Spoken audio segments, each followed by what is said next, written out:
Good morning students, I am your Hindi teacher.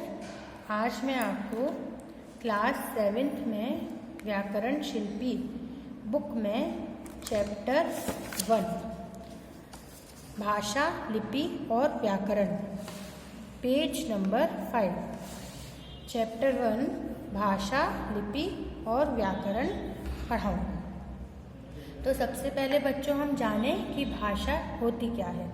भाषा को English में हम लैंग्वेज कहते हैं। भाषा होती क्या है, इसकी उत्पत्ति कैसे हुई, किस धातु से हुई। तो देखिए, भाषा शब्द संस्कृत की भाष धातु से बना है। भाष धातु का अर्थ है बोलना। अतः मनुष्य बोलने के लिए जिन ध्वनियों का प्रयोग करता है उसे हम भाषा कहते हैं। मनुष्य बोलने के लिए जिन ध्वनियों का प्रयोग करता है उसे भाषा कहते हैं। मुख से उच्चरित ध्वनियों का एक निश्चित क्रम होता है। मतलब मुंह से जो ध्वनियाँ निकलती हैं उनका एक निश्चित क्रम होता है, तभी वह भिन्न भिन्न शब्दों का निर्माण कर पाते हैं। और जब वो क्रम से निकलती हैं तभी उनसे अलग अलग शब्दों का निर्माण होता है और विचारों के आदान प्रदान में सक्षम होती है। मतलब जब हम ढंग से बोलेंगे तभी तो हमारी बात को कोई समझ पाएगा।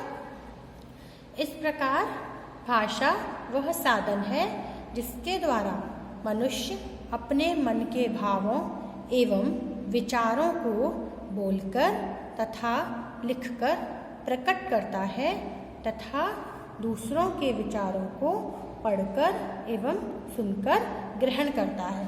तो भाषा किसे कहते हैं? भाषा वह साधन है जिसके द्वारा मनुष्य अपने मन के भावों एवं विचारों को या तो बोलकर या तो लिखकर प्रकट करता है तथा दूसरों के विचारों को पढ़कर या सुनकर ग्रहण करता है, वो होती है भाषा। अब भाषा के रूप कितने होते हैं? उपयुक्त परिभाषा के आधार पर, मतलब ये जो ऊपर परिभाषा दी है इसके आधार पर भाषा के मुख्यतः 2 रूप होते हैं। कैसे? क्योंकि इसमें कहा गया है बोलकर तथा लिखकर, तो इसके आधार पर भाषा के 2 रूप होते हैं। पहला है मौखिक अथवा कथित भाषा, मतलब मुंह से बोली जाने वाली भाषा, और दूसरा है लिखित भाषा, यानी लिखकर बताई जाने वाली भाषा। अब देखिए, मौखिक भाषा किसे कहते हैं? भाषा के जिस रूप से मन के भावों और विचारों का आदान प्रदान बोलकर और सुनकर किया जाता है उसे मौखिक अथवा कथित भाषा कहते हैं। मतलब जब हम अपनी बात को बोलकर बताएं और दूसरा व्यक्ति उसे सुनकर समझे तो यह मौखिक भाषा कहलाती है। शिक्षक का पढ़ाना, जैसे टीचर आपको पढ़ाए, जैसे मैं आपको पढ़ा रही हूँ। परस्पर वार्तालाप यानी कि आपस में बातें करना। अंताक्षरी करना, है ना, अंताक्षरी करते हैं ना, गेम होता है। फ़ोन पर बात करना, फ़ोन पर जो हम बात करते हैं वो मौखिक भाषा में करते हैं। भाषण, कविता पाठ अथवा भाषण, कविता पाठ आदि मौखिक भाषा के उदाहरण हैं। देखो यहाँ पर कवि सम्मेलन हो रहा है, ये चित्र बना हुआ है, इसमें बोर्ड लगा हुआ है कवि सम्मेलन। मतलब ये महाशय कविता सुना रहे हैं, कविता का पाठ कर रहे हैं, तो ये मौखिक भाषा का उदाहरण है। मौखिक भाषा सरल रूप में सीखी जा सकती है। मौखिक भाषा को तो हम सब आराम से सरल तरीके से सीख सकते हैं। इसके द्वारा कम समय में अधिक बातें की जा सकती हैं। मतलब थोड़े से समय में हम ज़्यादा बातें मौखिक भाषा के द्वारा कर सकते हैं। इसके प्रयोग से धन व समय, मतलब पैसे और टाइम दोनों की बचत होती है। किंतु यह भाषा का अस्थायी रूप है। मतलब बोली गई बात भाषा का स्थायी रूप नहीं है। मौखिक भाषा भाषा का अस्थायी रूप है। दूसरी भाषा है लिखित भाषा।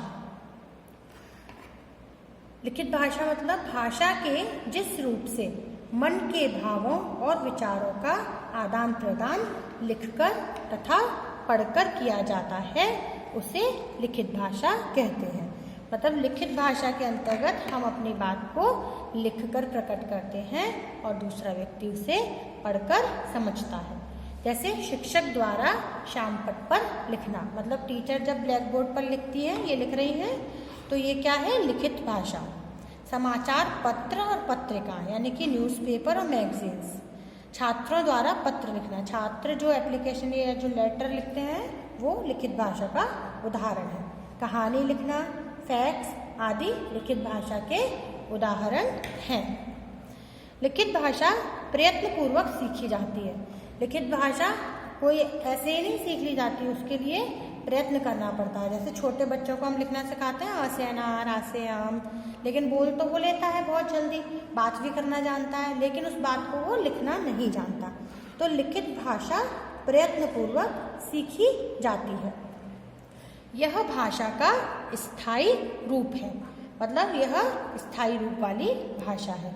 भाषा का लिखित रूप अधिक महत्वपूर्ण है क्योंकि इसके द्वारा हम अपने विचारों को लाखों लोगों तक पहुंचा सकते हैं। लिखित भाषा से हम अपनी बात को लाखों लोगों तक पहुंचा सकते हैं तथा लंबे समय तक सुरक्षित रख सकते हैं। अब मुंह से बोली गई बात तो आज बोली, कल नहीं है याद, लेकिन लिखी हुई बात हमें हमेशा याद रहती है। इसीलिए बहुत से लोग जो काम करना होता है उसको लिख कर रखते हैं, जिससे हमें वो काम याद रहे कि हमें वो काम करना है। ये तो हुई दो मुख्य भाषाएं। इसके अलावा एक तीसरी भाषा और होती है जिसे कहते हैं सांकेतिक भाषा। तो संकेतों अथवा इशारों द्वारा, संकेत मतलब इशारे, संकेतों अथवा इशारों द्वारा मन के भावों एवं विचारों को व्यक्त करने की प्रक्रिया सांकेतिक भाषा कहलाती है। जब हम अपने विचारों को, अपने भावों को इशारों से दूसरों को समझाने की कोशिश करते हैं तो वो सांकेतिक भाषा कहलाती है। सांकेतिक भाषा का प्रयोग सभी प्रकार के विचारों को प्रकट करने के लिए नहीं किया जा सकता। मतलब हम सांकेतिक भाषा का प्रयोग अपनी हर बात को समझाने के लिए नहीं कर सकते। चौराहे पर यातायात नियंत्रित करता सिपाही, मतलब जो ट्रैफिक पुलिस होती है ना, वो मूक बधिर व्यक्तियों का वार्तालाप यानी कि गूंगे और बहरे लोगों की बातें। गार्ड द्वारा हरी झंडी हिलाकर गाड़ी चलाने का संकेत, जो ट्रेन को रोकते हैं ना और चलाने के लिए हरी झंडी दिखाते हैं, वो गार्ड द्वारा हरी झंडी हिलाकर गाड़ी चलाने का संकेत आदि सांकेतिक भाषा के उदाहरण हैं। अब देखो इस चित्र में क्या दिख रहा है? एक बच्चा सो रहा है, एक लड़की आई, वो कुछ बोलना चाह रही है लेकिन दूसरा लड़का उसे इशारे में मना कर रहा है कि मत बोलो, ये बच्चा सो रहा है, ये बच्चा सो रहा है। तो इसे हम सांकेतिक भाषा कहेंगे। लेकिन इस भाषा का व्याकरण में अध्ययन नहीं किया जाता। क्यों? क्योंकि ये भाषा स्पष्ट नहीं है। हर कोई अपनी हर बात को स्पष्ट रूप से इस भाषा के द्वारा दूसरों को नहीं समझा पाता है, इसलिए इसका व्याकरण में अध्ययन नहीं है। तो बच्चों, आज हमने क्या सीखा कि भाषा क्या है? भाषा वह साधन है जिसके द्वारा मनुष्य अपने मन के भावों एवं विचारों को बोलकर तथा लिखकर प्रकट करता है तथा दूसरों के विचारों को पढ़कर एवं सुनकर ग्रहण करता है।